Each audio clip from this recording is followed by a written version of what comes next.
CAPF 2018 का paper है, assistant commandant के लिए जो पेपर होता है उसका अपन सीरीज कर रहे थे, उसके अंदर 2018 का पेपर सॉल्व करना स्टार्ट करते हैं। सबसे पहले देखो, ये पेपर ओरिजिनल पेपर है, PDF कहीं से भी मिल जाएगा, गूगल कर लेना, यूपीएससी के साइट से भी मिल जाएगा। ये पेपर जो ओरिजिनल आया था उसी का है। अब देखो, ये हिंदी के अंदर क्वेश्चन है और उसके बाद ये इंग्लिश के अंदर क्वेश्चन है। उसके अंदर जो ग्रीन में मार्क होता है, यानी जो क्वेश्चंस मैं ग्रीन में ऐसे सर्कल बना देती हूँ ग्रीन या फिर किसी और कलर के अंदर, वो उसका मैं स्क्रीनशॉट लेकर अगर उसमें कुछ समझाना होता है तो उसको बाद में समझाती हूँ।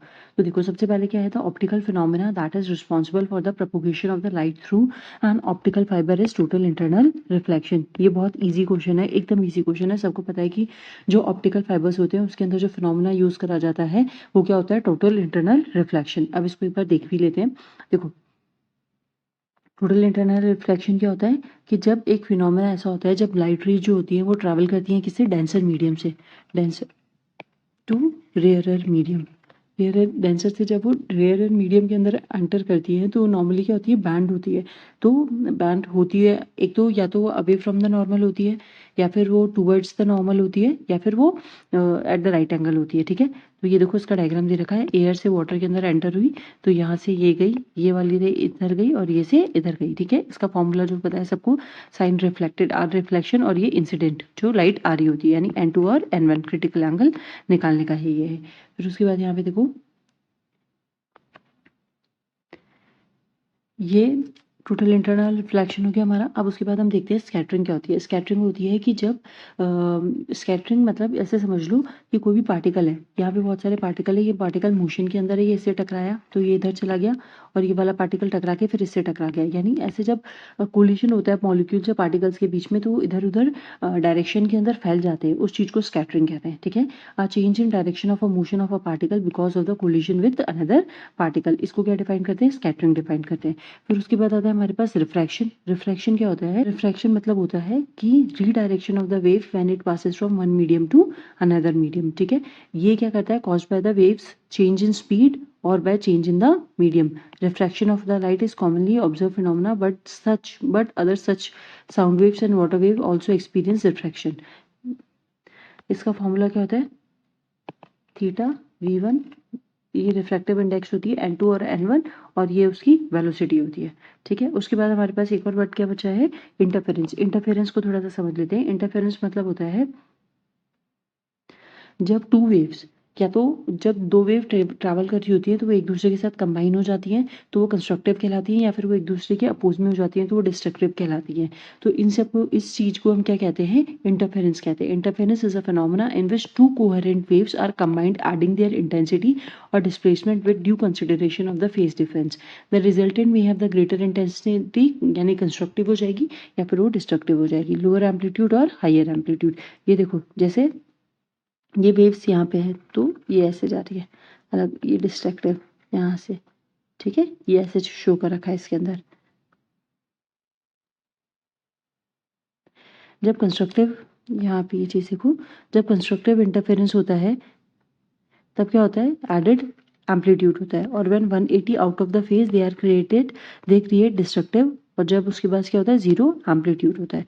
तो कंस्ट्रक्टिव एम्पलीट्यूड और डिस्ट्रक्टिव एम्पलीट्यूड इसके अंदर दिखा रखा है कि कैसे कंस्ट्रक्टिव होगी और कैसे डिस्ट्रक्टिव। दो वेव्स जा रही है, दो वेव्स जा रही है तो ये यहाँ पे कंस्ट्रक्टिव हो गई। इन्होंने क्या करा, एम्पलीट्यूड को वेव 1 और वेव 2 तो इन्होंने कंबाइन कर दिया, कंस्ट्रक्टिव बनी तो ये चीज़ बन गई। वेव 2 ये दोनों ऐसे जा रही हैं तो इन्होंने क्या करा, डिस्ट्रक्टिव बना दिया, जीरो एम्पलीट्यूड आ गया यहाँ पे।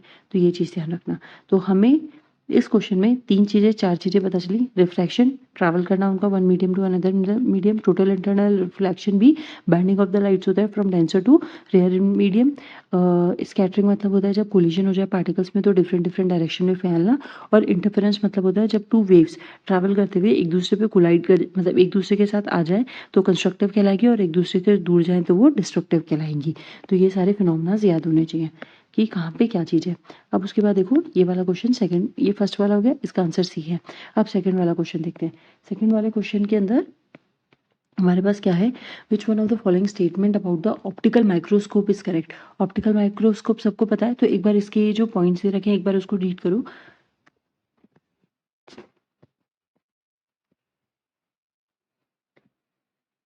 देखो ऑप्टिकल माइक्रोस्कोप सबको पता है कि ऑप्टिकल माइक्रोस्कोप क्या होता है, उसके अंदर आईपी होता है और एक ऑब्जेक्टिव होता है, एक तो पास में होता है और एक दूर होता है। तो कौन सा पास में होता है और कौन सा दूर होता है उसके बारे में बात करी गई है कि क्या पॉइंट्स पॉइंट्स जो है वो हमें ध्यान में रखने हैं। ठीक है, अब देखो सबसे पहले optical microscope, optical microscope, it is also referred as a light microscope, uses visible light and system of lenses to generate magnified image of the small object। दो होते हैं, दो टाइप के ऑप्टिकल माइक्रोस्कोप होते हैं, एक तो सिंपल माइक्रोस्कोप और एक कंपाउंड माइक्रोस्कोप। सिंपल माइक्रोस्कोप क्या होता है, uses the optical power of the single lens और a group of lens for magnification. Compound microscope होता है जिसमें सिस्टम ऑफ लेंसेज होते हैं, one set to enlarge the image produce by the another to achieve a higher magnification of the object. जब हम optical microscope की बात करते हैं तो दोनों आईपी और ऑब्जेक्टिव लेंस जो होते हैं वो कॉन्वेक्स इन नेचर होते हैं, ये चीज़ ध्यान रखना, that is very important. The magnification of the microscope depends on the length of the tube and the focal length. किस पे डिपेंड होता है, length of the tube and focal length पे। तो IP of microscope is concave, हमने ये चीज़ पढ़ी कि आईपीस और जो ऑब्जेक्टिव लेंस होते हैं वो दोनों ही क्या होते हैं, कॉन्वेक्स होते हैं। तो ये चीज़ गलत हो गई यहाँ पर। तो फोर्थ ऑप्शन गया, तो ये ऑप्शन गया, ये ऑप्शन गया। अब देखो 3 ऑप्शन दोनों में आ रहा है तो 3 तो सही है। The magnification of a microscope depends upon the length of the microscopic tube, ये चीज़ अभी हमने पढ़ी थी। अब देखो the magnification of a microscope increasing with increase in the focal length of the object. Focal length object करोगे, increase करोगे तो ऐसा वो इंक्रीज नहीं होगी। Both the eyepiece and the objective of the microscope are convex lenses. तो ये वाली चीज़ जो है हमारे पास ये सही है। ठीक है, कॉन्वेक्स लेंस होता है, ये सही है, ये भी सही है। तो आंसर किसका क्या हो जाएगा, इसका ए, 1 एंड 3 करेक्ट। अब देखो उसके बाद दूसरा वाला देखते हैं, ये वाला भी हमने कर लिया है, ये वाला क्वेश्चन हमारा हो गया है। अब उसके बाद देखते हैं विच one of the following gemstone contains a beryllium metal. अब हमें ये वाला क्वेश्चन देखना है कि बेरिलियम मेटल कौन सा जेमस्टोन कंटेन करता है। ये फोर्थ भी देखना है, फिफ्थ, चलो फिफ्थ में पहले करा देती हूँ क्योंकि फिर वापस से पेज पे शिफ्ट करना पड़ता है। फिफ्थ वाला क्वेश्चन कर रहे थे, हमसे पूछा गया है कि the number of the angular and the radial node for the 4D orbital is. अब देखो यहाँ पे एंगुलर नोड क्या होगी, एंगुलर नोड होगा 2। एंगुलर नोड 2 क्यों होगा, क्योंकि एंगुलर नोड क्या होता है, एजिमुथल क्वांटम नंबर से निकालते हैं। तो 4D के लिए एजिमुथल क्वांटम नंबर क्या होता है 2। अब रेडियल नोड निकालने का फॉर्मूला क्या होता है हमारे पास, n माइनस एल माइनस 1, और एंगुलर नोड क्या है एल की वैल्यू कितनी है 2, तो 2 माइनस 1 माइनस एन। अब n क्या है यहाँ पर 4, क्योंकि यहाँ पे कौन सा ऑर्बिटल दे रखा है 4, तो 4 minus 2 minus 1 is equals to 4 minus 3 that is 1। तो हमसे अगर रेडियल नोड पूछा जाएगा तो उसकी वैल्यू क्या आएगी 1, और एंगुलर नोड पूछा जाएगा तो उसकी वैल्यू क्या आएगी 2। तो आंसर क्या हो जाएगा हमारे पास 2 और 1। अब ये वाले क्वेश्चंस फर्स्ट हम देख चुके हैं, सेकंड हम देख चुके हैं, हम थर्ड फोर्थ और सेवंथ सिक्स्थ देख लेते हैं क्योंकि फिफ्थ भी हमने कर लिया है। तो देखो नेक्स्ट हमसे थर्ड क्वेश्चन पूछा क्या गया था कि विच one of the following gemstone contains beryllium metal. अब देखो यहाँ पे मैंने ना बहुत सारी चीज़ों की वो लगा रखी है, इमेज लगा रखी है, तो आपको ना ऐसे ध्यान रहेगा कि कौन सा कैसा दिखता है। कभी कभी ये सब चीज़ें ऐसे काम आ जाती है।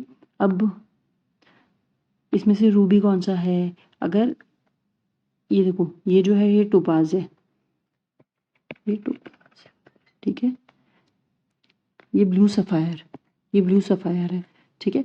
उसके बाद ये एमरल्ड है, रूबी है, और ये है एमरल्ड, ग्रीन कलर का पन्ना, ठीक है, हिंदी में इसको पन्ना कहते हैं। अब यहाँ पे पूछा गया है कि विच one of the following gemstone contains beryllium, इनमें से कौन सा है जो बेरिलियम को कंटेन करता है, तो उसका आंसर होगा एमरल्ड, दैट इज बी। अब एक बार इसको देख लेते हैं, यहाँ पे देखो टोपाज क्या होता है, ये सिलिकेट मिनरल होता है जिसका केमिकल फॉर्मूला ये चीज़ होती है, it is a hardness of 8 on the MOH, ये इसकी हार्डनेस की स्केल दे रखी है, ठीक है। ये कौन से रॉक से बनता है ये चीज़ बता रखी है। एमरल्ड जो होता है with a rich green colour होता है इसका, ठीक है, ये चीज़ इसकी हार्डनेस है, ये इस वाले इसका केमिकल फॉर्मूला ये होता है कलरलेस, और ये चीज़ अब देखो इसमें ट्रेस अमाउंट ऑफ क्रोमियम और vanadium in a mineral caused is due to a green colour, they are found in the igneous metamorphic और सेडिमेंट्री रॉक। देखो यहाँ पे रूबी की बात करते हैं, तो रूबी क्या होता है, due to presence of chromium, इसका ये कलर होता है, हार्डनेस दे रखी है, और ब्लू सफायर के अंदर यहाँ पे आयरन और टाइटेनियम होता है, ठीक है, ब्लू कलर इसके लिए दिया रखा होता है। तो अब हमसे क्या पूछा गया है, हमसे पूछा गया है कि इसमें से जेमस्टोन में बेरिलियम किस में होता है, तो इसका आंसर क्या हो जाएगा emerald, that is B. Next वाला क्वेश्चन देखो, lowering the atmospheric pressure on the liquid. अब देखो यहाँ पे क्या होगा कि अगर आप atmospheric pressure of the liquid को लो कर रहे हो तो क्या होगा। सबसे पहले कुछ पॉइंट्स हैं वो चीज़ समझ लो कि क्या होता है। सबसे पहले देखो यहाँ पे क्या हो रहा है कि हमसे पूछा जा रहा है कि अगर हम एटमॉस्फेरिक प्रेशर को कम कर दें लिक्विड पर तो क्या होगा। तो इससे क्या होगा कि जो lower the boiling point of the liquid, उसका जो बॉईल करने का जो पॉइंट है वो भी कम हो जाएगा। अब क्यों, देखो इस चीज़ को समझो। सबसे पहले बॉइलिंग पॉइंट क्या होता है। बॉइलिंग पॉइंट वो होता है जिस टेम्परेचर पे कोई भी सब्सटेंस जो होता है वो वेपर में कन्वर्ट होने लग जाता है, लिक्विड से वेपर में कन्वर्ट हो जाने लग जाता है। और या फिर ऐसा कह सकते हैं कि vapor pressure of the liquid equals to the pressure surrounding the liquid and the liquid change into vapor। यानी ऐसा पॉइंट, उस पॉइंट पे जब लिक्विड का जो प्रेशर होता है उसके सराउंडिंग में वो इक्वल हो जाता है और वो किस में कन्वर्ट होने लग जाता है, वेपर में होता है। अब वेपर प्रेशर का बोला गया है तो वेपर प्रेशर क्या होता है, एक ऐसा प्रेशर होता है जो एटमॉस्फेयर से हमें अप्लाइड, मतलब ऐसे कह सकते हो कि वेपर्स जो भाप निकलती है ना, उससे जो थर्मोडायनेमिक्स इक्विलिब्रियम में जो प्रेशर अप्लाइड करा जाता है उस चीज को बोलते हैं।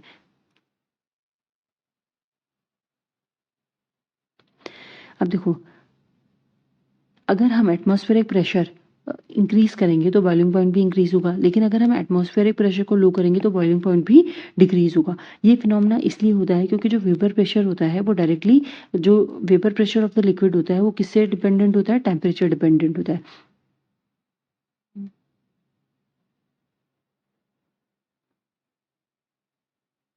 Reducing the pressure means there is a less force pushing liquid particles to stay in the container, so they are able to leap more easily and boil at a lower temperature। इतनी बात समझ में आई। देखो मैं इससे को general चीज में समझाऊं आपको कि देखो लोअर द बॉइलिंग पॉइंट मतलब हुआ कि सबसे पहले अगर वो 100 डिग्री सेंटीग्रेड पे बॉईल हो रहा था तो अब वो 50 होने लग गया है। क्यों।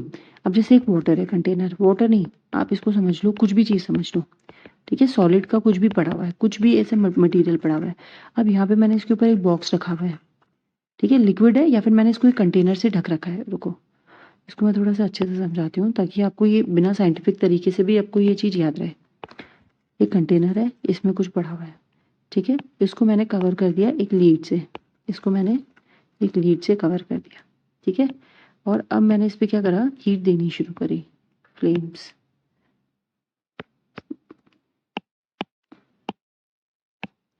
यहाँ से मैंने इसको ऐसे फ्लेम्स देनी शुरू करी, ठीक है, फ्लेम्स देनी शुरू करी। अब मेरी बात सुनो, ध्यान से सुनना कि जब ये लीड है तो यानी इसको बॉईल होने में टाइम लगेगा क्योंकि ये एयर के कांटेक्ट में नहीं आ पा रही, ठीक है, मतलब एक प्रेशर पड़ रहा है उस पर। अब अगर मैं इस लीड को हटा दूं, लीड को हटा दूं और ये जो कंटेनर है, ये जो हीट है, ये हीट इसको सेम अप्लाई होगी तो इजीली एटमॉस्फेयर के अंदर इवोपरेट होने लग जाएगा।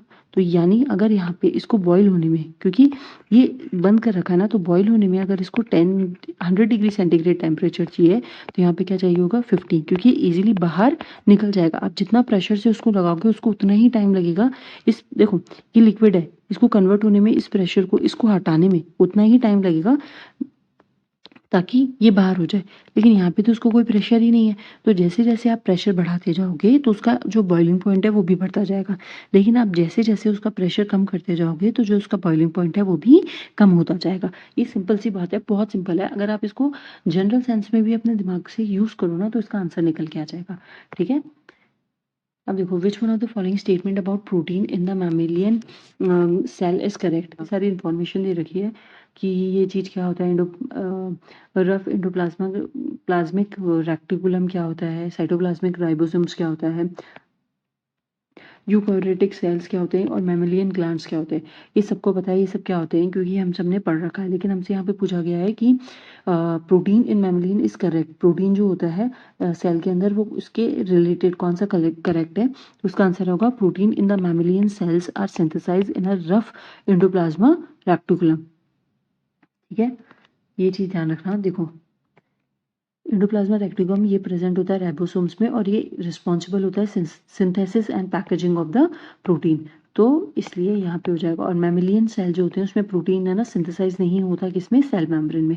तो आपको ये चीज़ याद रखनी है। यहाँ पे दिवाली कर लो, स्टार लगा लो, नोट कर लो इस चीज़ को कि मैमेलियंस नॉर्मल में तो जो प्रोटीन सिंथेसाइज होता है वो कहाँ पे होता है, सेल मेम्ब्रेन में, लेकिन जो मैमेलियन सेल्स होते हैं उसमें क्या होता है, एंडोप्लाज्मा रेक्टिकुलम होता है, वो किस में प्रेजेंट होता है, राइबोसोम्स में, और उसका काम होता है सिंथेसाइज करना किसको, प्रोटीन को। तो ये एक इंपॉर्टेंट चीज़ है, ये चीज़ ध्यान रख लेना। तो इसका आंसर क्या हो जाएगा हमारे पास, सी।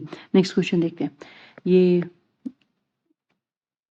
7th अपन आगे देखेंगे। अब हमसे पूछा गया है कि if the amplitude of the oscillation of the simple pendulum is very small then its time period of oscillation. अगर एम्पलीट्यूड है ऑसिलेशन का वो बहुत स्मॉल है तो जो टाइम पीरियड होगा वो क्या होगा। हमको ये पता है कि टाइम पीरियड निकालने का फॉर्मूला क्या होता है, t इज टू 2π/L/g। अब हमसे पूछा गया है कि इनमें से कौन सा चीज़ सही है, करेक्ट कोड पूछा है ना, which one select the correct answer using the code given below. अब यहाँ पे देखो इस चीज़ को सॉल्व करेंगे तो it depends on the length, ये रहा L, depends on the length, depends on the gravity, ये रही gravity, depends on the mass of the Bob of the pendulum, ये मास कहीं पे आ रहा है क्या, नहीं। It does not depends upon the amplitude of the pendulum, ये भी सही है, डज नॉट लिखा हुआ है, तो यहाँ पे ए कहीं आ रहा है, एम्पलीट्यूड कहीं आ रहा है क्या, नहीं आ रहा, तो यानी थर्ड रॉन्ग है। अब थर्ड जिस ऑप्शन में आ रहा है उसको हटा दो, ये हो जाएगा, और अपने पास सारे ही सही है, तो इसका आंसर क्या हो जाएगा, बाकी आंसर इज बी, क्योंकि 1 भी सही है, 2 भी सही है और 4 भी सही है। अब इसके बाद नेक्स्ट क्वेश्चन देखो, the term laser stand for, laser का फॉर्मूला मतलब लेजर का फुल फॉर्म क्या है, light amplification by stimulated emission of radiation. ये बहुत इजी क्वेश्चन था। अब ये वाले दोनों आगे देखते हैं। सबसे पहले हमें कौन सा क्वेश्चन देखना है, 7th, transport mechanism in plant के बारे में कौन सा करेक्ट है।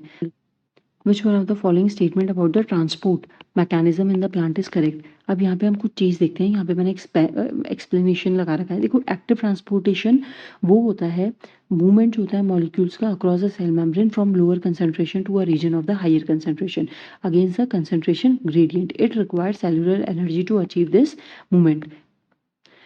प्लांट्स में दो टाइप के डिफ्यूजन प्रोसेस होते हैं, one is passive and other is active. Passive diffusion में होता है no energy is required for the movement of a substance across the membrane, और एक्टिव डिफ्यूजन होता है energy is required to the movement for the movement across the membranes of that energy comes from the ATP. ATP होता है जो हमें energy produce करता है, adenosine थाइफॉस्फेट। ठीक है, अब यहाँ पे देखो हमसे क्या पूछा गया है कि ट्रांसपोर्ट मैकेनिज्म, तो यहाँ पे आंसर क्या आएगा कि active transportation of ion and small molecule across cell membrane against concentration gradient is required. क्योंकि ट्रांसपोर्टेशन किस टाइप से हो रहा है, एक्टिव ट्रांसपोर्टेशन। और एक्टिव ट्रांसपोर्टेशन में क्या होता है कि जो सेल मेम्ब्रेन जो मूवमेंट होता है मॉलिक्यूल्स का वो सेल मेम्ब्रेन से किससे होता है, लोअर कंसंट्रेशन से हायर कंसंट्रेशन। देखो जनरली क्या होता है, एक चीज़ इसको समझो, जैसे यहाँ पे पानी है, यहाँ पे हायर कंसंट्रेशन है, ये है, ठीक है, और यहाँ पे ये है। अब मैंने क्या करा, इसको एक पाइप से कनेक्ट कर दिया, या फिर ऐसे समझो मैंने यहाँ से इसको एक पाइप से इसको ऐसे कनेक्ट कर दिया, ठीक है, तो हमारे पास पानी क्या होगा, ये यहाँ पे ज़्यादा पानी है तो ये पानी यहाँ पे फ्लो के आने लगेगा, तो यहाँ पे क्या हो रहा है, हायर कंसंट्रेशन से लोअर कंसंट्रेशन पे आ रहा है। लेकिन जब हम एक्टिव ट्रांसपोर्टेशन के प्लांट्स में बात करते हैं तो यहाँ पे क्या होता है, अपोजिट चीज़ होती है। अपोजिट मतलब जो लोअर कंसंट्रेशन होता है वहाँ से किस में जाता है, हायर कंसंट्रेशन में जाता है, और इसके लिए हमें क्या चाहिए होता है, एनर्जी चाहिए होती है जो एटीपी प्रोड्यूस करता है प्लांट्स के अंदर। ठीक है, तो इसका हमें पूछा है, ट्रांसपोर्टेशन मैकेनिज्म पूछा है, तो इसलिए इसका आंसर क्या हो जाएगा, बी। एक्टिव ट्रांसपोर्टेशन होता है जहाँ पे लोअर ग्रेडियंट से हायर ग्रेडियंट के अंदर मॉलिक्यूल्स का ट्रांसफर हो रहा होता है। ठीक है, अब देखो which one of the following statement about the carboxylic acid is correct. इनमें से कौन सा स्टेटमेंट है जो कार्बोऑक्सिलिक एसिड के लिए करेक्ट है। कार्बोऑक्सिलिक एसिड क्या होता है, ये चीज देख लो सबसे पहले। तो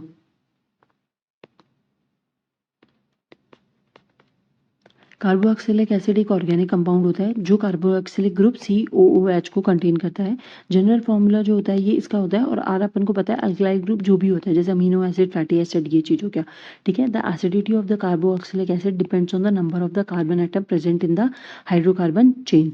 फिर तीसरा बोला है इन्होंने, the acid with less than 5 carbon atom are easily soluble in water, but acid with greater number of the carbon atom और acid with more molecular weight are not soluble in water because of the presence of the large hydrocarbon portion of the molecules, and statement 1 and 2 is correct। अब ये तो मुझे पता नहीं statement क्या है, मैंने रीड नहीं करे, लेकिन हमें ये चीज़ पता चल गई कि कार्बोक्सिलिक एसिड होता है जिसमें COOH होता है, और यहाँ पे R जो होता है वो ग्रुप जो लगने वाला होता है, अल्कलाई ग्रुप या फिर कोई भी ग्रुप यहाँ पे लगने वाला होता है, अल्काइल ग्रुप या फिर कोई भी ग्रुप जो यहाँ पे अटैच होता है। अब सबसे पहले कार्बोक्सिलिक एसिड के बारे में पूछा गया है। Simple aliphatic carboxylic acid are soluble in water. ये चीज़ हमें पता है कि अगर यहाँ पे 5 से ज़्यादा मॉलिक्यूल, 5 से कम मॉलिक्यूल होंगे तो इजीली सॉल्युबल होता है। Higher carboxylic acid are practically insoluble. ये चीज़ हमें पता चल गया कि जिसमें 5 से ज़्यादा कार्बन एटम्स होते हैं वो इनसॉल्युबल होता है। The acidity of a carboxylic acid depends on the number of the carbon atom present in the hydrocarbon. Obviously बात है, एसिडिटी जो भी होगी वो कार्बन जितने भी प्रेजेंट है उस हाइड्रोकार्बन एटम्स के अंदर उस पर डिपेंड करेगी। तो ये तीनों ही सही है, तो इसका आंसर क्या हो जाएगा? डी। नेक्स्ट क्वेश्चन देखते हैं। मैच करना है अपन को, match list one with list two. अब लिस्ट वन में से लिस्ट टू को हमें मैच करना है। तो देखो यहाँ पे आपको दे रखा है कंपाउंड दे रखे हैं और ये टाइप ऑफ पॉलीमर दे रखे हैं। ये शायद 11th की एनसीईआरटी केमिस्ट्री में है, 11th या 12th, मुझे ध्यान नहीं है। अब यहाँ पे मेलेमाइन जो है एक क्रॉस लिंक्ड है। फिर उसके बाद हमसे पूछा गया है कि पॉलीविनाइल क्लोराइड एक लीनियर है, और फिर उसके बाद हमें पूछा गया है कि टेरेलिन एक कंडेंसेशन है और सेल्यूलोज जो होता है वो नेचुरल पॉलीमर होता है। तो सेल्यूलोज नेचुरल पॉलीमर है, ये तो सबको पता है, तो या तो ऑप्शन ये या फिर ऑप्शन ये। लेकिन ये पॉलीविनाइल क्लोराइड और ये सब पता होना, एक बार रीड कर लेना कभी मिले तो। लेकिन ठीक है, कभी कभी एक दो क्वेश्चन ढूंढने में भी कोई बुराई नहीं होती। नहीं आता तो उसको लीव कर दो। ये वाले क्वेश्चन क्योंकि 11th और 12th की एनसीईआरटी है, सबके पास साइंस नहीं होता तो शायद सबने पढ़ी भी नहीं होती। ये वाला भी अपन देखेंगे, ये वाला भी देखेंगे, ये वाला भी देखेंगे। चलो 12th से स्टार्ट करते हैं। 12th में पूछा है the Tropic of Cancer passes through which one of the following countries. ये रही हमारी ट्रॉपिक ऑफ कैंसर 23.5 नॉर्थ पे। अब ये कौन कौन सी कंट्रीज से पास करती है ये चीज हमें बताना है। देखो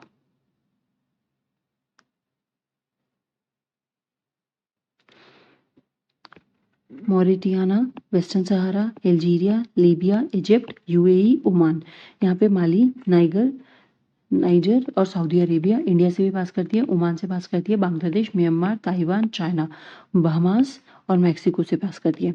अब यहाँ पे हमसे क्या, नॉर्थ सूडान से पास नहीं करती, चेड से पास नहीं करती, माली से पास करती है, यमन से भी पास नहीं करती। ये देखो ये रहा माली से पास कर रही है, तो इसका आंसर क्या हो जाएगा? माली।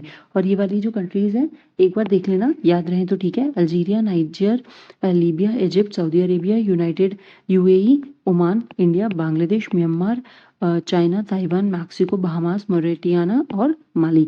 इनसे ये चीज ट्रॉपिक ऑफ कैंसर पास करती है। ठीक है, इसका कोई शॉर्ट फॉर्म हो तो वो भी बना लेना। नेक्स्ट चलते हैं। एक सेकेंड, ये हिंदी के अंदर कहाँ थे ये क्वेश्चंस?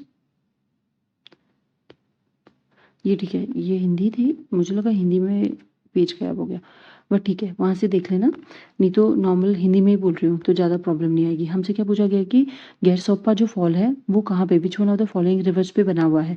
तो देख लो, अब ये थोड़ा सा फॉल के बारे में पूछ लिया गया है तो ये भी थोड़ा इंपॉर्टेंट है। तो हमसे पूछा गया है कि कौन से नदी पे बना हुआ है। तो ये देखो जॉग, इसको जॉग भी बोलते हैं। ये प्रताप कर्नाटक में है और ये शारावती नदी पर बना हुआ है। ये 4 छोटे छोटे प्रतापों, राजा, राकेट, रोरर और रानी से मिलकर बना है।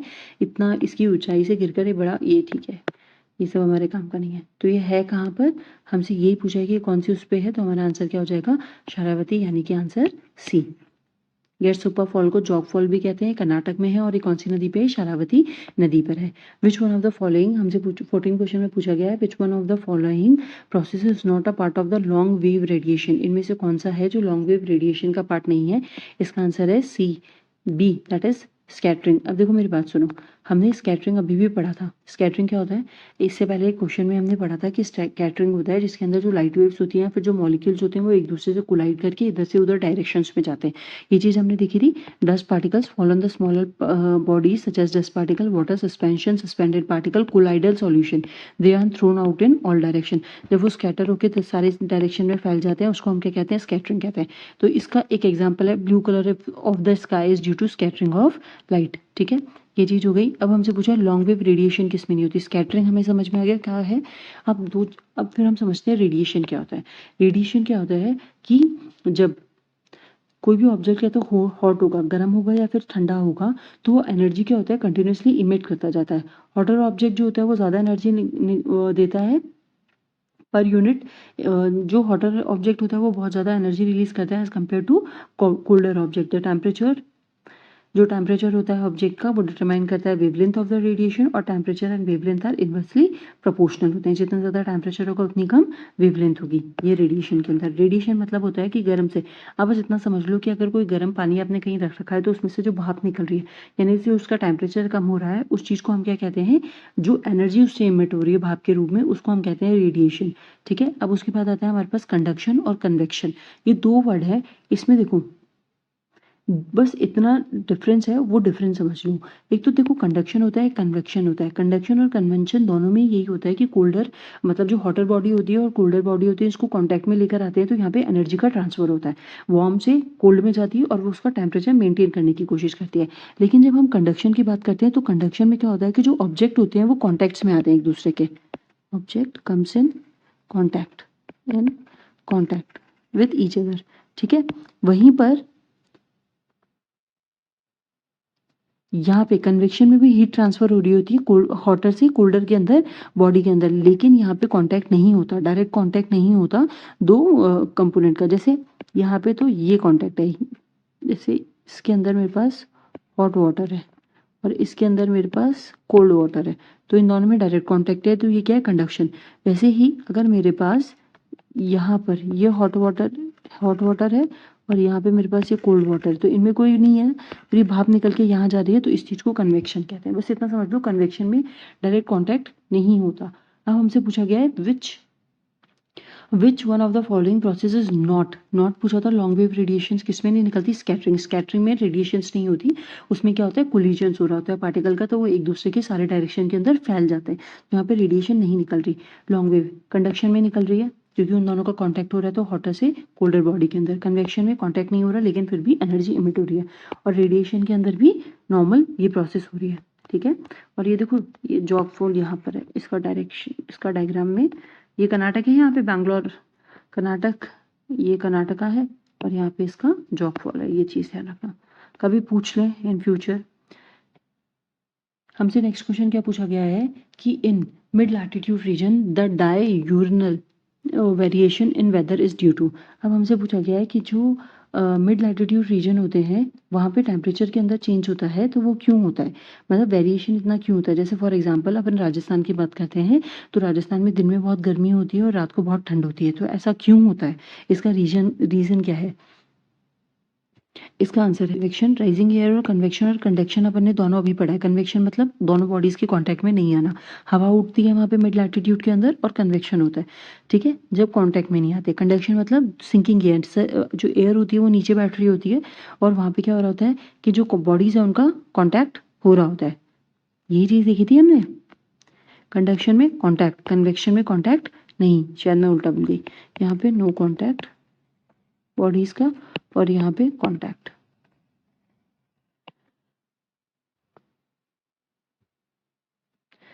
और अब आते हैं हमारे पास एडवेक्शन। एडवेक्शन क्या होता है, the transfer of the heat through the horizontal movement of the air wind is called advection. ठीक है, in the tropical region particularly in the northern India during the summer season local winds called loo is outcome of the advection process.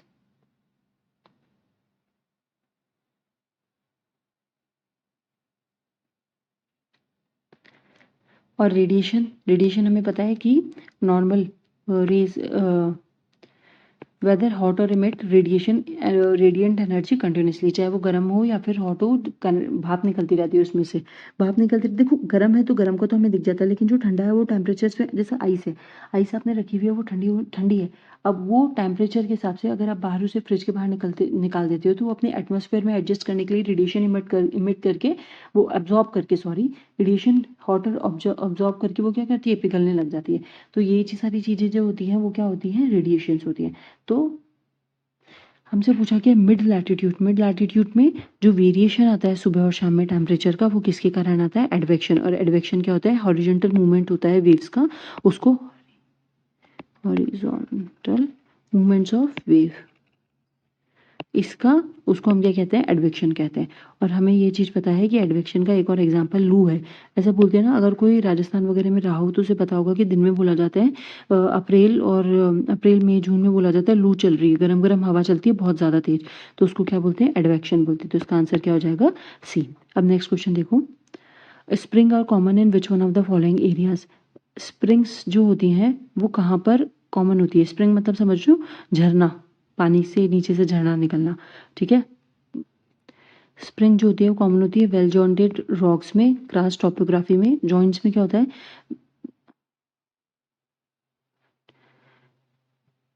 देखो मैं इसको इन चीज ये सारे ये थोड़ा समझ नहीं आएगा, मैं इसको अपनी लैंग्वेज में समझा देती हूँ आपको। स्प्रिंग मतलब पानी का झरना निकलना, पानी निकलना पृथ्वी नीचे अर्थ से। जैसे फॉर एग्जांपल हॉट स्प्रिंग समझे, कभी किसी ने अगर सीरियल देखा हो जापानीज वगैरह उनको पता होगा या फिर आपको इंडिया के अंदर भी है, हिमाचल वगैरह में धरती में से गर्म पानी निकलता है तो हम उसे क्या बोलते हैं? हॉट स्प्रिंग बोलते हैं। तो जो धरती में से पानी निकल रहा होता है ऑटोमेटिकली सरफेस पे आ रहा होता है उसको स्प्रिंग कहा जाता है। अब देखो यहाँ पे क्या बोला है कि कौन कौन से एरिया में हमें स्प्रिंग देखी जा सकती है। सबसे पहले बोला है वेल जॉइंटेड रॉक्स। अब देखो सपोज यहाँ पे रॉक है, यहाँ पे रॉक है, यहाँ पे भी रॉक है, लेकिन इनके बीच में से वो निकल सकता है क्योंकि रॉक का स्ट्रक्चर अगर थोड़ा सा भी उसको पानी, यहाँ पे पानी है, नीचे स्ट्रीम है और वो बन रही है, उसको निकलना है पानी को, तो वहां से यहाँ से ये रास्ता निकाल के आराम से निकल सकता है। तो ये चीज़ सही है। Arid area with underlying rock मुश्किल है, ठीक है। और क्रास टोपोग्राफी क्या होती है कि आप लोगों ने कभी पढ़ा होगा या फिर कहीं देखा होगा, तो जो गुफाएं केव्स होती है ना, केव्स के अंदर जो पानी हो, जैसे अंडरलाइंग कोई सरफेस है उसके नीचे कोई गुफा है, ठीक है, तो उन केव्स के अंदर क्या होता है कि जैसे बारिश हो रही है वगैरह हो रहा है तो ये मिनरल्स क्या होते हैं नीचे नीचे जाने लग जाते हैं और इन केव्स के अंदर ये ऐसे कुछ स्ट्रक्चर्स बना लेते हैं ऊपर से लटकते हुए। तो ये लाइमस्टोन के स्ट्रक्चर्स होते हैं जिसको क्रास टॉपोग्राफी कहते हैं। तो यहाँ से भी स्प्रिंग निकल सकती है। और टिल्टेड स्ट्रेटा भी मतलब होता है कि जो सीधे खड़े हुए बड़े बड़े जो पत्थर होते हैं वो सीधे खड़े हुए नहीं हो, एकदम टिल्टेड हो, तो यहाँ से भी निकल सकती है। तो इसलिए इसका आंसर क्या हो जाएगा? 1, 3 एंड 4। अब आते हैं ये वाले क्वेश्चंस पे। अब देखो कहीं 70 वाला क्वेश्चन है, इसको सॉल्व करना स्टार्ट करते हैं। सबसे पहले हमसे क्या कह रखा है? हमसे कह रखा है कि ये ट्रायंगल है। अब इसको हम क्या करते हैं? मार्क कर लेते हैं ए, बी और सी से। हमें शेडेड एरिया का निकालना है, एरिया निकालना। अब देखो ये टोटल कितना होता है? 360 होता है। 360 में से ये इक्विलेटरल ट्रायंगल है तो इक्वली डिवाइड कर रहा है, तो ये कितना हो जाएगा? 120, 120 और 120, क्योंकि 360 को आप 3 से डिवाइड करोगे क्योंकि तीनों इक्वल है, तो ये कितना आ जाएगा? 120 डिग्री आ जाएगा।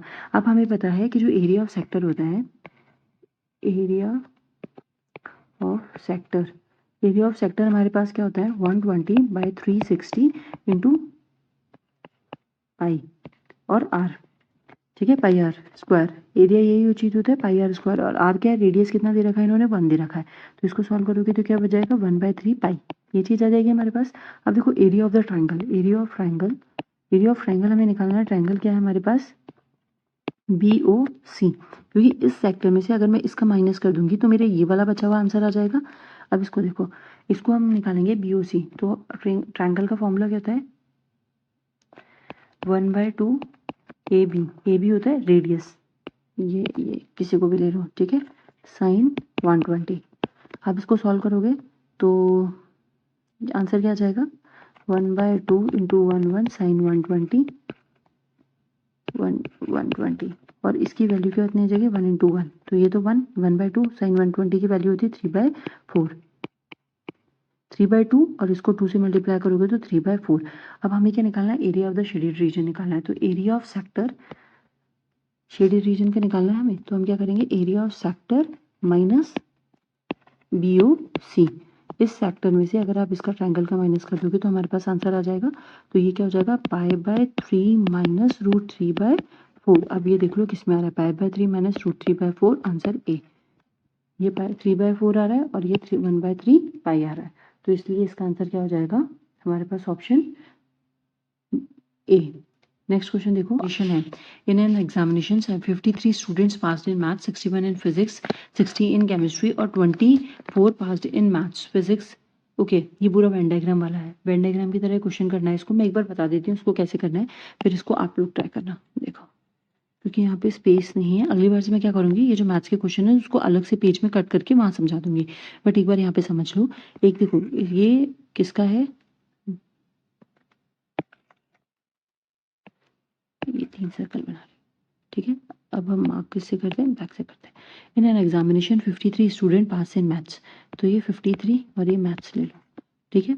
61 पास इन फिजिक्स, 61 ये फिजिक्स ले लो, फिर उसके बाद मैथ्स, फिर उसके बाद हमें क्या बोला गया है? 60 पास इन केमिस्ट्री, तो ये केमिस्ट्री ले लो। अब हमसे बोला गया 24 पास इन मैथ्स एंड फिजिक्स, 24 कितने हुए? मैथ्स एंड फिजिक्स में, तो 24 ये, फिर पुनः 35 in physics and chemistry, 35 physics and chemistry में हुए, 27 जो है मैथ्स और केमिस्ट्री में हुए और यहाँ पे ये 5 हुए। ठीक है, ये चीज़ है। अब हमें क्या पूछा है, the ratio of the percentage of the pass in maths and the chemistry but not in the physics, not in physics in relation to the percentage of the pass in maths physics and chemistry but not in maths.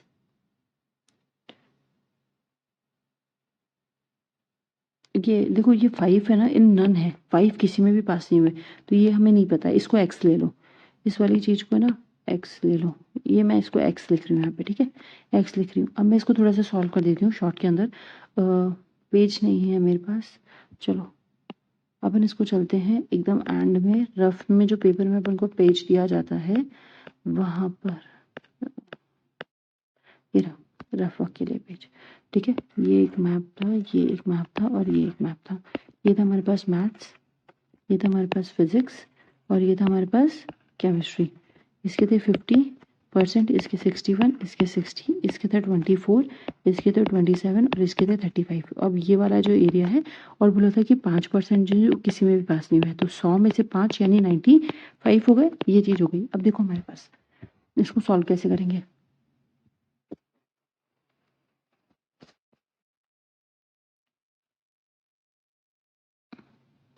हमें क्या निकालना था इसके अंदर, अच्छा ratio निकालना था।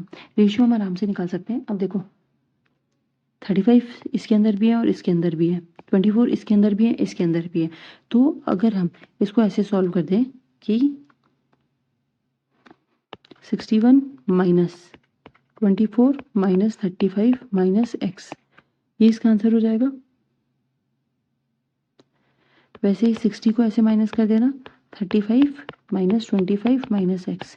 वैसे ही 50 में से माइनस कर देना, 24 माइनस 27 माइनस x। अब इनको जोड़ के ये किसके इक्वल टू हो जाएंगे, 95 के। इसको पूरा सॉल्व करोगे तो उसका आंसर आ जाएगा। मैं उसका आंसर बता देती हूँ फाइनली क्या आंसर है उसका, और फिर उसको चेक करना कि वो आंसर आ रहा है या फिर नहीं आ रहा। ये वाला क्वेश्चन अपन यहाँ कर रहे थे। ठीक है, तो 18 का जो हमारा आंसर है, हमारा आंसर है 18 का बी ऑप्शन। अब नेक्स्ट देखो, कंसिडर द फॉलोइंग डायग्राम। ये डायग्राम हमारे पास दे रखा है, अब हमें इसका आंसर निकालना है। ये आपका होमवर्क है, ये रीजनिंग का क्वेश्चन है, बहुत इजी है, आराम से हो जाएगा। एक ट्रिक लगाना, उस ट्रिक से ये क्वेश्चन हो जाएगा। ठीक है, और कमेंट में इसका आंसर बताना, मैं इसका आंसर भी नहीं बता रही। विच one of the following is the area of the sector, ये वाला क्वेश्चन करते हैं। Which one of the following is the area of a sector of a circle of a radius 10 cm formed by an arc length of 15 cm?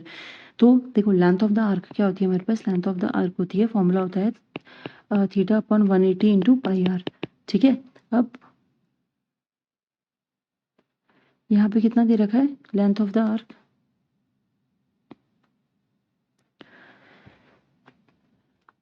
हमें which one of the following area, area of sector क्या होता है,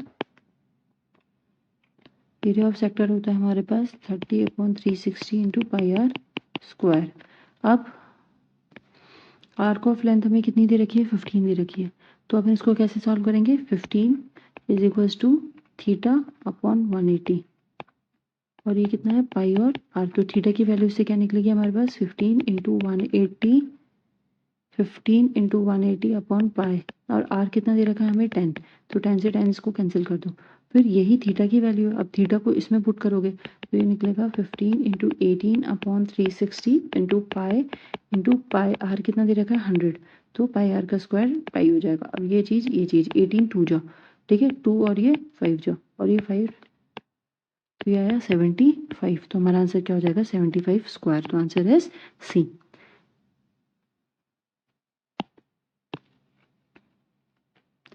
अभी वाला question देखते हैं। On the simplification the product x plus y1 into x2 y2 how many such terms are there such, जिसमें single x होंगे और रेस्ट आर y होंगे। जिसमें एक ही x होगा, ऐसी कितनी टर्म्स आएगी जिसमें x होगा सिर्फ एक बार और जिसमें रेस्ट कितने होंगे y होंगे। अब देखो यहाँ पे जब इसमें क्या होता है कि 1 आउट ऑफ कितने टर्म्स है, ये 10 है, तो 1 आउट ऑफ कितना टर्म्स, 10 टर्म्स, 10 टर्म्स है, तो यहाँ पे कॉम्बिनेशन लगा देंगे तो हम क्या बनेगा 10C1, 10 क्योंकि 10 कॉम्बिनेशन है, उसमें से हमें सिर्फ एक सिंगल x चाहिए और बाकी कितने चाहिए y चाहिए। तो इसको सॉल्व कर दोगे तो 10 फैक्टोरियल अपॉन 10 में से ये 1 फैक्टोरियल और 9 फैक्टोरियल, इसको सॉल्व करोगे तो आंसर कितना आ जाएगा 10, तो आंसर इज 10। ये वाला आगे कर लेते हैं question 22। Which one of the following statement about the blood element is correct, इनमें से कौन सा एलिमेंट है जो ब्लड एलिमेंट के बारे में करेक्ट है। ठीक है, हमसे क्या पूछा गया, रेड ब्लड सेल्स। अब देख लो थोड़ा सा ये चीज, इसका थोड़ा ये इंपॉर्टेंट चीजें ये पढ़ लो। आरबीसी किसके लिए स्टैंड करते हैं, रेड ब्लड सेल्स के लिए। इनको क्या कहा जाता है, एथ्रोसाइट्स कहा जाता है। मेन फंक्शन क्या होता है इनका, transportation of oxygen to the lungs. और number of RBC count in the body होता है पर लाख 5 लाख पर माइक्रोलीटर। डब्ल्यूसी क्या होते हैं, वाइट ब्लड सेल्स होते हैं। इनको ये कहा जाता है, ये सेल्स जो होते हैं लार्जेस्ट सेल्स होते हैं और ये इंपॉर्टेंट होते हैं क्योंकि ये फाइट करते हैं डिसीज के लिए, इन्फेक्शन के लिए। और इनका जो काउंट होता है वो 5000 टू 10,000 होता है माइक्रोलीटर्स में। प्लेटलेट्स क्या होती हैं, थर्मोसाइट्स कहा जाता है। ये नो, इनके पास कोई सेल न्यूक्लियस नहीं होता, इनकी होती है प्लेटलेट्स 1.5 लाख टू 3.5 लाख पर माइक्रोलीटर। ये चीज़ है। अब हमसे क्वेश्चन पूछा गया इनमें से कि इनमें से कौन सी चीज़ सही है, जो कि हमें किसकी बात, blood elements is correct. Blood elements के बारे में कौन सी चीज़ सही है, तो the red blood cells number is same as that of the white blood cells. नहीं, क्योंकि रेड ब्लड सेल्स कितने हैं, 5 लाख हैं और वाइट कितने हैं हमारे पास, 5 से 10,000 है, तो ये गलत है। The number of white blood cells is more than the red blood sales, ये भी गलत है क्योंकि ये 5 लाख है और ये कितने थे हमारे पास, 5 और 10,000, तो ये गलत है। फिर पूछा था number of red blood cells is highest, highest है, देखो ये 5 लाख है, ये 5 से 10,000 है और ये भी कितना है 1.5 लाख से 3.5 लाख तक, तो ये भी सही है, यही सही है, तो answer is C. The number of red blood cells is lower than platelets, नहीं ये भी गलत है। हाईएस्ट अगर रेड है तो वो लोएस्ट कैसे होंगे प्लेटलेट से, क्योंकि रेड ब्लड सेल्स तो 5 लाख होते हैं और ये होते हैं 1.5 से 3 लाख तक, तो इसका आंसर क्या हो जाएगा, सी। ठीक है, नेक्स्ट क्वेश्चन करते हैं। देखो इस वाले क्वेश्चन में ये सारे क्वेश्चंस का एक्सप्लेनेशन है, तो अपन आगे ही चलते हैं डायरेक्टली। अब इसमें सबसे पहला क्वेश्चन 23 हमसे क्या पूछा गया, विच one of the following statement regarding muscles contraction and relaxation is correct. Muscles contraction और रिलैक्सेशन के हिसाब से कौन सा चीज करेक्ट है। अब देखो मसल कॉन्ट्रैक्शन क्या होता है कि इसके अंदर होता है मसल, ये देखो muscle contraction is the activation of tension generating sites with muscles fibres. ये किससे बिगिन होता है, the neurotransmitter act from the motor neuron intervening the fibres. ठीक है, ये चीज होती है जब ये रिलीज होता है C++A फ्रॉम द सैक्रोप्लाज्मिक रेक्टिकुलम और Ca++ ions initiate contraction which is sustained by the ATP। ATP होता है एडोसिन थायोफॉस्फेट। ठीक है, as long as the Ca++ ion remains in the sacroplasma to bind to the troponin, which keeps the actin binding sites unshielded, and as long as the ATP is available to drive the cross bridge cycling and pulling of the actin strands by myosins. Muscle contraction usually ends when the signaling from the neuron ends are rupturing. After that, Ca++ ion pumped back to the SR. समझ में आया क्या चीज हुई, वैसे तो ये मैंने रीड करा है, रुको मैं इसको समझा देती हूँ अच्छे से। जो मसल कॉन्ट्रैक्शन होता है ना, मसल कॉन्ट्रैक्शन जो होता है ना वो क्यों होता है, उस जो Ca++ आयंस होते हैं ना, साइटोप्लाज्मा रेक्टिकुलम होता है ना, उनको क्या करता है, सबसे पहले तो वो पंप कर देता है आउटसाइड। आउटसाइड पंप करने के बाद जब कॉन्ट्रैक्शन होता है, जब तक ATP जो होता है उसको एनर्जी प्रोड्यूस करता रहता है, तब तक वो चीज़ होता है। फिर जब उसको रिलैक्स करना होता है तो न्यूरॉन जो होता है वो सिग्नल भेजता है, तो Ca++ आयन होते हैं वो वापस कहाँ पे आ जाते हैं, साइक्रोप्लाज्मिक रेक्टिकुलम में। तो जो हमारा कॉन्ट्रैक्शन होता है वो हट जाता है, उसको फिर हम क्या बोलते हैं, जब वो वापस बैक होते हैं तो उसको हम क्या बोलते हैं, रिलैक्सेशन। तो इसलिए इसका आंसर क्या हो जाएगा, सी। अगर हमसे ऑप्शन पूछा जाए तो ऑप्शन में हम आंसर क्या करेंगे, सी। नेक्स्ट क्वेश्चन देखो यहाँ पर, विच one of the following statement regarding digestion is correct. Digestion के रिगार्डिंग कौन सा करेक्ट है। देखो डाइजेशन क्या होता है, डाइजेशन मतलब होता है कि हमारी बॉडी के अंदर जो लार्जर इनसॉल्युबल फूड मॉलिक्यूल्स होते हैं उनको हम छोटे छोटे मॉलिक्यूल्स के अंदर, स्मॉलर वाटर मॉलिक्यूल्स के अंदर तोड़ दें, ताकि बॉडी के अंदर जो प्रोटीन मिनरल्स वगैरह उनके अंदर हैं वो हमारी बॉडी अब्जॉर्ब कर सके। ठीक है, और ह्यूमन बॉडी जो होता है ना, ह्यूमन बॉडी के अंदर जो फैट्स होते हैं ना, ह्यूमन बॉडी के अंदर जो फैट्स होते हैं उसको हम कहाँ पर करते हैं, जो फैट्स होते हैं वो डाइजेस्ट होते हैं स्मॉल इंटेस्टाइन में। ठीक है, with the help of lipase enzymes. Starch जो होता है ना, स्टार्च होता है इज डाइजेस्टेड बाय एमिलाइज, जो होता है फूड के अंदर वो डाइजेस्ट किससे होता है, एमिलाइज से होता है, नॉट द लैपेजिस। ठीक है, तो ये चीज़ हो जाएगा। और nucleic acid such as DNA and RNA break होते हैं न्यूक्लियोटाइड चेंज के अंदर, और group of enzymes known as nucleases. और यहाँ पे क्या होता है, तो अगर हमसे पूछा जाए डाइजेशन में, तो हमने 3 चीज़ें सीखी। सबसे पहली चीज़ हमें ये चीज़ पता चली कि जब उसको ब्रेक करना होता है तो उसको कौन करता है, लिपिस करता है, और वो किसके अंदर करता है, उसको स्मॉल इंटेस्टाइन के अंदर करता है। फिर अगर हमें स्टार्च की बात करनी हो तो स्टार्च को कौन करता है, एमेलाइज करता है। और उसके बाद अगर हमसे पूछा जाए कि जो न्यूक्लिक एसिड जैसे आरएनए और डीएनए होते हैं, तो उसको कौन सा होता है, वो न्यूक्लियोटाइड चेन के अंदर टूट जाते हैं, जिसको न्यूक्लियोसाइसिस बोलते हैं। ठीक है, तो अब हमसे पूछा है which one of the following statement regarding digestion is correct. अब डाइजेशन से कौन सा करेक्ट है, तो fat present in the food is digested by the trypsin and chromo, ये गलत है। Starch of the food is digested by lipase, ये भी गलत है। Fat of the food is, ये सही है। इसका आंसर क्या हो जाएगा, C. Nucleic acid is digested by, ये भी गलत है। न्यूक्लिक एसिड को डाइजेस्ट नहीं करता, ये स्टार्च को डाइजेस्ट करता है, तो इसलिए इसका आंसर क्या हो जाएगा, सी। करेक्ट पूछा था, करेक्ट में आंसर क्या हो जाएगा, सी। अच्छा एक चीज़ देखो, मेरी बायो बहुत ज़्यादा वीक है, तो यहाँ पे जो वर्ड्स होते हैं उसके प्रोनाउंसिएशन में मेरे थोड़े डिफरेंट हो सकते हैं। मतलब मुझे समझ नहीं आता उनको कैसे रीड करना है, एक तो वो बहुत हार्ड भी होते हैं और उनका प्रोनाउंसिएशन थोड़ा अलग सा होता है। अब यहाँ पे हमसे पूछा गया है which one of the following statement is correct. किसके बारे में पूछा गया है, in photosynthesis by green plant carbon dioxide is used for making carbohydrate, ये सही है।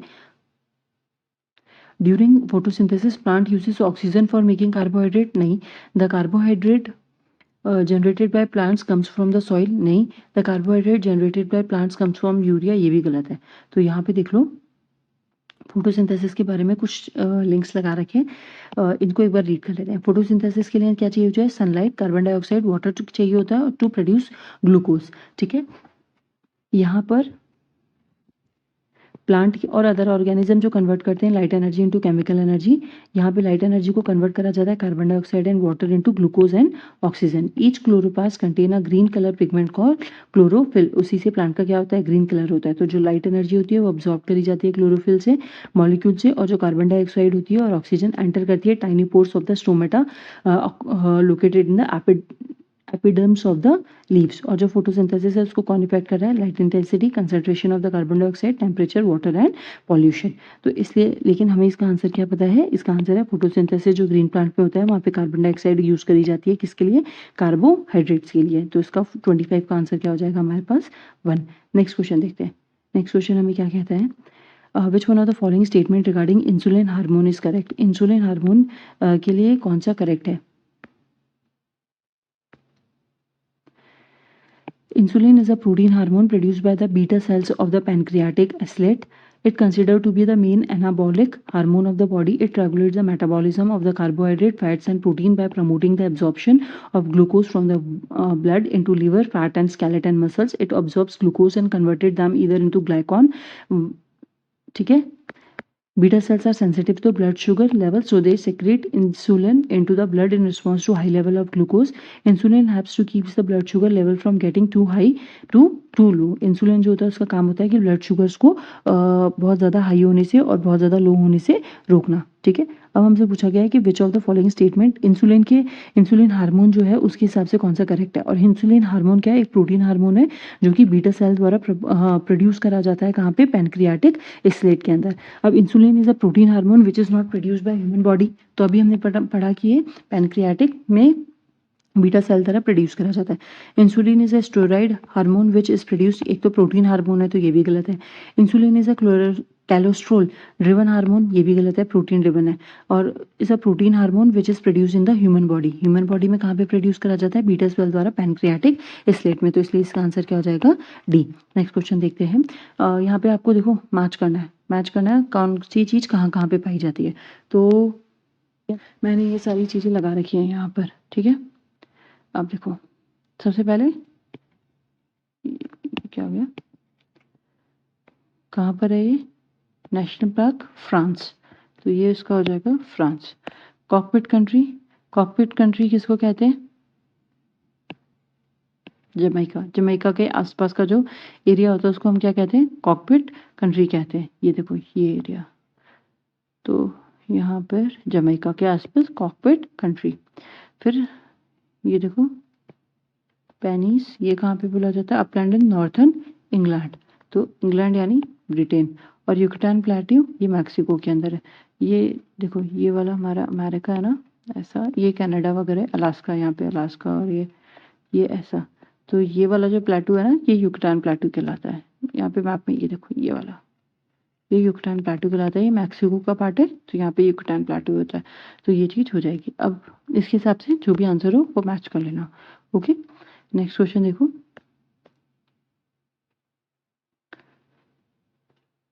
ये वाला क्वेश्चन, ये वाला क्वेश्चन, ये वाला क्वेश्चन अपन बाद में देखेंगे। ये वाला देख लेते हैं।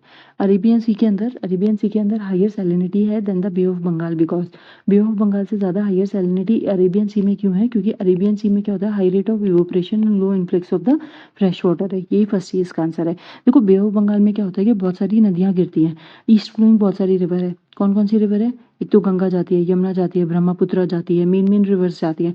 फिर साउथ की भी जो रिवर्स है, कावेरी, कृष्णा, महानदी, वो भी बे ऑफ बंगाल में। तो ये जो फ्रेश वाटर है ना, बहुत ज़्यादा लेकर आती है। जो नदी होती है, नदी का पानी क्या होता है, खारा थोड़ा ना होता है, एकदम फ्रेश होता है। तो इसलिए समुद्र का पानी खारा होता है, तो इसलिए वहाँ पे सैलिनिटी थोड़ी कम होती है। लेकिन जब अरेबियन सी की बात करेंगे, तो अरेबियन सी में ज़्यादा नदियाँ नहीं जाती, जैसे नर्मदा जाती है, ताप्ती जाती है, साबरमती जाती है। तो ये बहुत छोटी छोटी नदियाँ हैं। और सबसे बड़ी बात तो यही हो गई कि, और यहाँ पे अरेबियन सी जो है ना, वहाँ पे बहुत ज़्यादा रेट ऑफ इवोपरेशन भी है। रेट ऑफ इवोपरेशन तो वैसे बे ऑफ बंगाल में भी होगा, ऐसा कुछ नहीं है, बट फिर भी। लेकिन यहाँ पे क्या होता है, सबसे बड़ा जो फ्रेश वाटर होता है ना, अरेबियन सी में नदियाँ बहुत कम आ रही हैं, इसलिए जो फ्रेश वाटर आ रहा है ना, वो भी कम आ रहा है। तो इसलिए यहाँ पे क्या होता है, ज़्यादा सैलिनिटी होती है किसमें, अरेबियन सी में। चलो ये वाला क्वेश्चन करते हैं। At what time between 2 o'clock and the 3 o'clock will be the our and the minute hands of the clock will be 12 minutes apart. अब देखो, इसका फॉर्मूला जो होता है ना, दोनों में डिफरेंस निकालने का, वो क्या होता है, 11/2 m-30 इंटू एच। इसको हम क्या करेंगे, रिवर्स में चेक करना शुरू करेंगे। रिवर्स में कैसे चेक करेंगे, देखो, फर्स्ट सबसे पहले ऑप्शन पुट करते हैं, 12 मिनट्स है, 12 मिनट्स को पुट करा, -30, आज कितना है, 2। इसको इसको करो तो ये हो जाएगा 6, ये हो जाएगा 66, और ये हो जाएगा 60। तो आंसर कितना आया, 6। ठीक है, तो 6 डिग्री आया। तो क्या ये हमारा आंसर है कि नहीं? अब लेकिन सबसे पहले तो डिग्री में आंसर आ रहा है, हमारे यहाँ पे 12 मिनट का डिवीजन दे रखा है। अब देखो, टोटल कितना होता है, 360 डिग्री होता है। अब एक मिनट में कितना डिवीजन, 60, क्योंकि 60 आज, एक मिनट में कितने सेकंड्स होते हैं, 60। और वो एक मिनट में आने के लिए वो 60 सेकंड का चक्कर लगाते हैं। तो 60 इसको करोगे तो यहाँ पे 1 मिनट इक्वल्स टू कितना डिग्री हो जाएगा, 60 डिग्री हो जाएगा। तो 1 मिनट इंटू 60 डिग्री। अब यहाँ पे कितना दे रखा है हमें, सॉरी 60 नहीं, 6 डिग्री। 60 कैसे होगा, यहाँ पे 0 तो कैंसिल हो गया ना, तो 6 हो जाएगा। तो 1 मिनट इज इक्वल्स टू क्या उतना होता है, 6 डिग्री होता है। अब 1 मिनट इक्वल्स टू 6 डिग्री होता है, 12 मिनट्स है, तो 12 से इसको इंटू कर दोगे तो कितना हो जाएगा, 72 डिग्री। अब 72 जहाँ पे आंसर आ जाएगा वो हमारा हो जाएगा। अब हम क्या चेक करते हैं, 18 को चेक कर लेना, ऐसे 24 को चेक कर लेना, 30 को चेक कर लेना। चलो अब अपन सी वाला ऑप्शन को चेक कर लेते हैं, या फिर डी वाले को, सी को कर लेती हूँ। चलो 11/2 इंटू 24 -30 इंटू 2, इसको करोगे तो ये हो जाएगा 12, 12 को इससे करोगे तो ये हो जाएगा 132, इसको करोगे तो 60, और ये 60 से माइनस करोगे तो ये हो गया 72। तो इसका आंसर क्या आ जाएगा, सी। ऐसे क्रॉस में जाके चेक कर लेना, आंसर निकल जाएगा। अब देखो, इफ द नंबर, ये सारी दे रखी है। अब divisible by 10/n, then which one of the following is the maximum value of n। n की मैक्सिमम वैल्यू इसमें अंदर क्या होगी। अब देखो, इस क्वेश्चन को कैसे करना है, ये क्वेश्चन थोड़ा सा लॉन्ग है, मैं इसका तरीका बता रही हूँ, इसको कैसे करना है, फिर इसको खुद ट्राई करना और इसका आंसर निकालना, ठीक है। वैसे मैं इसका आंसर भी बता देती हूँ, ये चीज़ आ रही है, डी आ रहा है। अब इसको करना कैसे, देखो, 2 की पावर 5 की पावर 4 है। अगर मैं 2 की पावर 4 बना दूँ तो मैं इसको मल्टीप्लाई कर सकती हूँ। तो ये बन जाएगा 2 की पावर 4 इंटू 5 की पावर 4, तो क्या बन जाएगा, 10 की पावर 4। ये चीज़ होती है। तो ऐसे ही करके आपको इसको जोड़ते जाना है। जैसे 10 दे रखा है, तो 10 की पावर 18, तो आप इसको प्लस कर दोगे तो ये हो जाएगा 26 10 की पावर। ठीक है, अब यहाँ पे 20 है, तो इसको कर दोगे आप 2 इंटू 10 की पावर 16, और 10 इसकी पावर भी 16। तो इस 16 को फिर जोड़ोगे इसमें, तो 10 6 4 करोगे तो 12 का 1, और ये 42 आ गया। तो ऐसे ही इसको जोड़ते जाना, लॉ लगा रहा हूँ, और ये आंसर आ जाएगा। तो इसका आंसर क्या आ जाएगा, 98। नेक्स्ट क्वेश्चन देखो, ये वाले क्वेश्चन अपन ने नहीं करे थे, ये वाले अपन को करने हैं। ये वाला टेम्परेट 28, 29 और 30। विच one of the following is the correct descending order of the Indian state. वही सेंसस वाला क्वेश्चन है। इससे पहले जो 2017 वाला पेपर था उसमें भी सेंसस वाला क्वेश्चन था। अभी पढ़ने की जरूरत नहीं है, वहाँ पे ये चीज़ मैंने बताई थी, लेकिन अगर ध्यान रखना है तो पढ़ लेना। आंसर क्या हो जाएगा इसका, सी। छोड़ो इसको। अब यहाँ पे देखो 28 में हमसे पूछा है, which one of the following experience a warm temperate Mediterranean climate, Cape Town, Los Angeles, Adelaide और सेंटियागो। अब मेडिटेरियन क्लाइमेट कहाँ पर होता है, मेडिटेरियन क्लाइमेट होता है जिसके अंदर ड्राई समर होते हैं with hot and warm winters होते हैं, और कूल और माइल्ड मॉडरेट और हाई रेनफॉल होता है। मेडिटेरियन के आसपास जो भी एरिया आता है, जो भी रीजन आता है, उसको हम मेडिटेरियन कंट्रीज कहते हैं। वहाँ पे मेडिटेरियन क्लाइमेट होता है और वहाँ पे क्या होता है, वाइन का, क्योंकि ग्रेप्स वहाँ पे खट्टी चीज़ें बहुत पाई जाती है और तो वाइन का प्रोडक्शन वहाँ पे बहुत ज़्यादा होता है। नॉर्मली जो मेडिटेरियन क्लाइमेट पाया जाता है वो लॉस एंजलिस में, वेस्टर्न कैप इन साउथ अफ्रीका, सेंट्रल चिली में, साउथर्न वेस्टर्न ऑस्ट्रेलिया में, coastal areas of the south Australia के अंदर पाए जाते हैं। अब इसमें से देख लो कि कौन कौन से आंसर हैं। तो आंसर 28 में हमारे पास क्या हो जाएगा, 1, 2, 3 and 4। Which one of the following major river basin of the India is the shortest in the length and the smallest in the terms of the catchment area? ऐसी कौन सी, देखो ये वाला जो है ना कैचमेंट एरिया का कौन सा कम है सबसे ज़्यादा, तो इसका आप देख लो यहाँ पे जो जो रिवर्स दे रखे हैं, वैसे ये सारा आपको पता होना चाहिए। हमसे सबसे पहले किसका पूछा है, कावेरी का, ये रहा कावेरी बेसिन, ठीक है। दूसरा हमसे किसका बेसिन पूछा है, माही का, ये रहा माही का बेसिन। ये रहा साबरमती का बेसिन। और ये हमसे पूछा सबसे छोटा किसका है, तो छोटा सबसे ज़्यादा है किसका एरिया, कैचमेंट एरिया, और लेंथ में किसकी छोटी है सबसे ज़्यादा, साबरमती का। तो इसका जो आंसर आएगा वो क्या आ जाएगा, डी। और ये वाला जो मैप है ना, थोड़ा सा ध्यान रख लेना कि कौन सी रिवर कहाँ निकलती है। जैसे ये पूरा ब्रह्मपुत्र प्लेन है, क्योंकि यहाँ ब्रह्मपुत्र बहती है, ये गंगा प्लेन है, यहाँ पे इंडस का प्लेन है, यहाँ पे लूनी रिवर्स और भी बहुत छोटी छोटी रिवर्स हैं, बांडी, लूनी और बनास। फिर यहाँ पे माही का है, यहाँ साबरमती, यहाँ नर्मदा, यहाँ ताप्ती, यहाँ गोदावरी, यहाँ महानदी, ये ब्रह्मानी, ठीक है। यहाँ पे कृष्णा, यहाँ पेन्नार, और ये सारे बेसिन है। हमसे पेन्नार ही पूछा था ना, ये रहा पेन्नार बेसिन, ठीक है, ठीक है, ये चीज हो गई। नेक्स्ट क्वेश्चन देखते हैं, ये सारे कर लिया अपने। ये वाला क्वेश्चन जो है ना 34 का आंसर मैं बता देती हूँ, डी। अब देखो, suppose ABCD E are the 5 consecutive odd number, ले लो 1 ले लो, 3 ले लो, 5 ले लो, 7 ले लो और 9 ले लो, ठीक है, इन असेंडिंग ऑर्डर बड़े से छोटा, 9 से देयर एवरेज इज A+4। अब इसको देखो 9 और 7 16, 16 + 5 21, 21 और ये 24, 24 और ये 25, 25/5 कितना करोगे तो ये जाएगा 5। अब देखो 1 + 5 A है इसकी वैल्यू, ये B है, ये C है, ये D है, ये E है, तो A+5 करोगे तो कितना आ जाएगा इसका 4, नहीं 5 आ रहा है, एवरेज आ रहा है, तो एवरेज आ रहा है इसका 5, तो A+4, A की वैल्यू क्या है 1 + 4 करोगे 5 आंसर आ गया। B+2 करोगे, 3 + 2 करोगे तो भी 5 आ जाएगा, 3 + 2 करोगे तो भी 5 आ जाएगा। और E की वैल्यू क्या है 9 - 4 करो तो भी 5 आंसर आ रहा है। तो ये तीनों ही सही है, तो इसलिए इसका आंसर क्या हो जाएगा, D. A king ordered to make a crown from 8 kg of gold and 2 kg of silver. The goldsmith took away some amount of the gold and replaced it by an equal amount of silver, and the crown when made weighted 10 kg. The king knows that underwater gold lose 1/20th of the weight and silver lose 1/10. When the crown was weighted underwater, it was 9.25 kg. तो how much gold was stolen by the goldsmith. अब ये वाला जो question है ना, ये थोड़ा सा ट्रिकी है। ट्रिकी मतलब देखो क्या है कि ये ना एक किंग होता है, वो अपना क्राउन बनाने के लिए किसी को देता है, गोल्ड स्मिथ को देता है। अब उसने कितना दिया, उसने गोल्ड दिया है 8 kg का, सिल्वर दिया उसने 2 kg का। अब उसे ये चीज़ पता है कि 10 kg हो गए टोटल, 8 + 2 10 kg हो गए। लेकिन जब उसने क्राउन को बनाया, नापा, तो कितना बना 9.25 बना। और उसको पता है कि अगर वाटर के अंदर डालते हैं तो उसका जो गोल्ड है वो अपना कितना वेट लूज करता है 1/20, और अगर हम सिल्वर के अंदर सिल्वर को डालते हैं तो वो कितना लूज करता है अपना 1/10। तो अब हमसे ये पूछा जा रहा है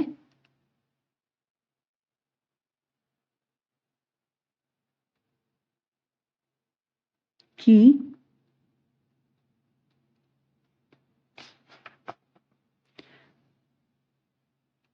गोल्ड कितना, उस गोल्ड स्मिथ जो है उसने कितना गोल्ड चुरा लिया है, ठीक है।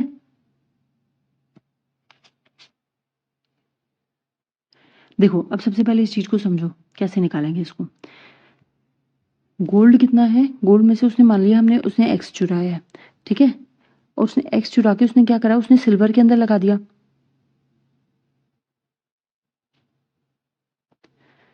गोल्ड उसने कुछ चुरा लिया और उसने क्या करा, एक्स अमाउंट, ये तो गोल्ड था, गोल्ड में से एक्स चुराया और उसने इतना ही सिल्वर के अंदर ऐड कर दिया। तो सिल्वर कितना था हमारे पास 2 kg, तो 2 + उसने एक्स कर दिया। अब हमें ये चीज़ पता है कि वाटर के अंदर डालने के बाद एक्स अपॉन कितना लूज करता है 20, और अगर हम उसे सिल्वर को डालते हैं तो वो कितना लूज करता है बाय 10। अब इस चीज़ का ये देखो टोटल कितना लूज करेगा, टोटल कितना था हमारे पास 10 kg, 10 kg में से उसने 9.25 आ रहा है, तो यानी कि इनका वेट ये कितना लूज होना चाहिए 0.75, तो 0.75 ये यहाँ पे आ जाएगा। अब इसको सॉल्व करोगे तो यहाँ पे जो है ना x की वैल्यू क्या आ जाएगी 3, ठीक है। तो आंसर हमारा क्या हो जाएगा 3 kg। इस क्वेश्चन को समझ में आया, नहीं आया तो मैं एक बार वापस से समझा देती हूँ। इस क्वेश्चन को देखो, थोड़ा सा ये इंटरेस्टिंग क्वेश्चन है। सबसे पहले क्या है इस क्वेश्चन के अंदर 8 kg गोल्ड है, 2 kg सिल्वर है, इन दोनों का वेट 10 kg है। इसने क्या करा, गोल्ड स्मिथ को दिया। अब गोल्ड स्मिथ ने क्या करा, कुछ गोल्ड चुरा लिया। उसने कितना एक्स अमाउंट ऑफ गोल्ड चुराया, गोल्ड चुरा लिया तो उसने क्या करा, उसमें कितना मिला दिया, सिल्वर के अंदर वही सिल्वर मिला दिया उतना एक्स अमाउंट। सपोज उसने 5 kg इसमें से चुरा लिया तो सिल्वर में उसने मिला दिया 5 kg, ताकि वो कितना हो जाए 10 kg। अब उसको बताया, किंग को ये बात पता है कि अगर मैं इस गोल्ड को पानी में डालूंगा तो यानी गोल्ड कितना है मेरे पास इतना, उसको पानी में डालूंगा तो उसका वेट इतना हो जाएगा 1/20 हो जाएगा। अगर मैं सिल्वर को पानी में डालूंगा तो उसका वेट कितना हो जाएगा 1/10 हो जाएगा। लेकिन अब यहाँ पे देखो जब उसने वाटर में डाला तो कितना वेट निकला उसका 9.25, ओरिजिनल कितना था उसका 10 था, निकला कितना 9.25, यानी कि गड़बड़ कितने की हुई 0.75 की। 0.75 से जब आप इसको सॉल्व करोगे तो यहाँ पे आंसर निकल के आ जाएगा एक्स की वैल्यू कितनी 3 kg नॉर्मल। तो इसलिए इसका आंसर क्या हो जाएगा सी। क्वेश्चन करते हैं in a cubical container of the length breadth and height, length breadth और हाइट कितनी दे रखी है क्यूबिकल की, तो वॉल्यूम कितनी होती है LBH इंटू एच, यानी कि 1000 3 बार उसको मल्टीप्लाई कर देना। और ये कितना वॉल्यूम है इसकी कितनी 1 लीटर ऑफ वाटर। अब दूसरा देखो एक स्फेरिकल कंटेनर है जिसका रेडियस है, स्फेरिकल का वॉल्यूम क्या होता है 4/3 पाई आर क्यूब, आर की वैल्यू कितनी है 10.5। अब इसको पुट करोगे तो हमें पूछा है एक्स। अब ये रिलेशन दे रखा है, इसको सॉल्व करोगे तो यहाँ पे आंसर आ जाएगा कि इस पूरी इक्वेशन को सॉल्व करना, इसको सॉल्व करने के बाद जो हमारा आंसर आ जाएगा वो हमें पता चल जाएगा कि उसके अंदर जो होल्डिंग कैपेसिटी है वो कितने की बीच में है। तो इसका आंसर आना चाहिए between more than 4.5 litre but less than 65 litre. इस चीज़ को पूरा सॉल्व करना और आंसर आ जाएगा क्रॉस मल्टीप्लाई करके। अब यहाँ पे देखो ये भी देखूंगी, ये भी चलो अब आते हैं ये वाला 37 वाला क्वेश्चन, 37, 38 और 39। 37 देखो which of the following is not have the coral reef, gulf of Mannar. ये देखो कोरल रीफ कहाँ कहाँ पे है इंडिया में, यहाँ पे गल्फ ऑफ कच्छ में, मालवार में है, लक्षद्वीप में है, गल्फ ऑफ मन्नार में, अंडमान और निकोबार के अंदर है, लेकिन गल्फ ऑफ कैम्बे और खंबत में नहीं है। तो इसका आंसर क्या हो जाएगा ए कोरल रीफ्स। ठीक है, नेक्स्ट देखो which one of the following statement are appropriate for the mangrove sites, mangrove sites के लिए क्या चीज एप्रोप्रिएट है। Mangrove plants require appropriate mix of saline water and fresh है, mangrove plants require mud flats to enable it to grow and develop, mangrove plants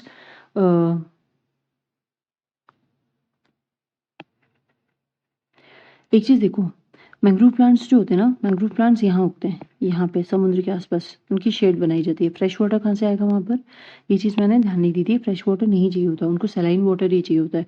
उनके जो roots होती हैं उसमें ये प्रॉपर्टी होती है कि जो सलाइन में से सॉल्ट को छोड़ के वो फ्रेश वाटर होता है उसको ऑब्जॉर्व कर लेती हैं, तो फ्रेश वाटर की जरूरत नहीं है तो वन नहीं होगा।